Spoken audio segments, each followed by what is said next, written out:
এই বাসার সবাই জানে ধ্রুবর যখন অতিরিক্ত মন খারাপ হয় তখন সে মাউথ অর্গান বাজায়। সেই সময় কেউই তাকে ডিস্টার্ব করে না। মনে মনে এতক্ষণ ধ্রুবকে যেসব অভিশাপ দিয়েছে তা ফিরিয়ে নিয়ে আল্লাহকে বলল, আল্লাহ, ধ্রুব ভাইয়ের যাতে কিছু না হয়, ওনার পেট খারাপ যাতে না করে কিছুতেই, এমনিতেই তার মন খারাপ। দরজায় নখ হতেই ধ্রুব উঠে গিয়ে দরজা খুলে দিল। শালুক নাস্তার ট্রে বিছানার উপর রেখে বলল, আপনার নাস্তা। ধ্রুব এক ঝলক তাকিয়ে বলল, হাত কেটে গেছে, খাইয়ে দিতে পারলে খাইয়ে দে, নয়তো ট্রে নিয়ে বিদায় হ সামনে থেকে। শালুক কিছুক্ষণ ভাবলো কি করবে, তারপর উঠে চলে গেল। ধ্রুব হাতের দিকে তাকালো, রক্ত হাতেই শুকিয়ে গেছে। ধ্রুব মুচকি হেসে বিড়বিড় করে বলল, এই হৃদয়ে যে রক্তক্ষরণ হচ্ছে তার তুলনায় এই রক্ত কিছুই না।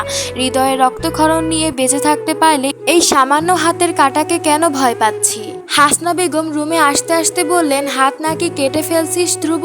শালুক গিয়ে না বললে তো জানতামই না, কি কাণ্ড বলতো দেখি। ধ্রুব হাসলো।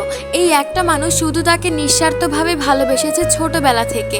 সবার থেকে ধ্রুব অবহেলা পেয়েছে, এই মানুষটার থেকে পেয়েছে অকৃত্রিম ভালোবাসা। হাসনা পরোটা ছিঁড়ে নিয়ে মাংস দিয়ে ধ্রুবর মুখে পুরে দিয়ে বললেন, ধ্রুব, এভাবে আর কতদিন বাবা?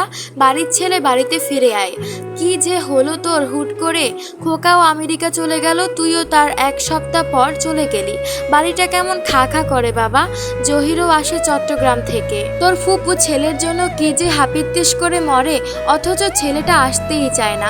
আমরা কি ওর পর কেউ? এই বাড়িতে কি ওর মায়ের ভাগ নেই? তবে কেন ছেলেটা এত লজ্জা পায় বলতো? ধ্রুব খেতে খেতে বলল, আমি গত রাতে কল দিয়েছিলাম, আমাকে তো বলল আজকে বিকেলে ট্রেনে ভাইয়াও আসবে, তবে কাউকে বলতে নিষেধ করেছে। মনে হয় ফুপুকে সারপ্রাইজ দিবে। চাচি, তুমি কিছু বলো না কাউকে।